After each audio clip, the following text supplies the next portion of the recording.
Hello అండి, welcome back to our channel. ముందుగా అందరికీ వినాయక చవితి శుభాకాంక్షలు. నాకైతే వినాయక చవితి రోజు వినాయకుడిని తయారు చేయడానికి చాలా సేపు అయితే పట్టిందనమాట. పూజ దగ్గర అయితే లేట్ అవ్వలేదు, కాకపోతే ఇక్కడే చాలా లేట్ అయితే అయిపోయిందనమాట. మా ఆచారాల ప్రకారం అయితే ఇంకా బయట నుంచి వినాయకుడిని తెచ్చుకునే ఆనవాయితీ అయితే లేదనమాట. ఇంకా సో అందుకనేసి ఇక్కడైతే నేను పసుపుతో అయితే వినాయకుడిని అయితే తయారు చేస్తున్నాను. నేనైతే పసుపుని వాటర్లో కలిపి ఒక ముద్దలాగా అయితే తయారు చేసుకున్నాను. అలా ముద్దలా కలుపుకున్న దాన్ని అయితే ఇలా వినాయకుడినిగా తయారు చేస్తున్నాను అనమాట. ఇందులోకైతే ఏది మిక్స్ చేయలేదు, ఓన్లీ పసుపుతో మాత్రమే చేస్తున్నాను అనమాట.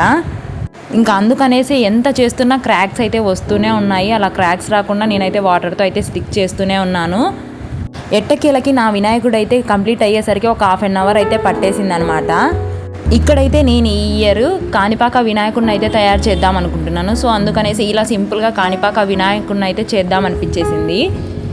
ఇక్కడైతే వినాయకుడు అంతా కంప్లీట్ అయిపోయిన తర్వాత కళ్ళకి ఎలాంటివి పెడితే బాగుంటుందబ్బా అనిపించి ఏది పెడితే బాగుంటుందో సరిపోతుందో చూద్దాము అనేసి ఫస్ట్ అయితే అవ్వాలనుకున్నాను. చిన్నగా కనిపిస్తున్నాయి అనేసి వద్దని రిజెక్ట్ చేశాను. ఇంకా తర్వాత అయితే మిరియాలు అయితే పెట్టాను అనమాట. పర్ఫెక్ట్గా సూట్ అయిపోయాయి వినాయకుడికి. అలా వినాయకుడు అంతా కంప్లీట్ అయిపోయిన తర్వాత బొట్లు అయితే పెడుతున్నాను అనమాట విభూతితో. ఇంకా వినాయకుడికి బొట్లంతా పెట్టేశాక ఏదో మిస్ అయినట్టు అనిపించింది నాకైతే లుక్లో చూసి. ఇంకా వినాయకుడికి అయితే కిరీటం అయితే పెట్టేస్తే ఫైనల్గా లుక్ అయితే చాలా బాగా వచ్చిందనమాట. ఇంకా కిరీటం అయితే పెట్టేశాను. ఒకసారి అయితే నా వినాయకుడిని అయితే చూసి కామెంట్ చేసేయండి.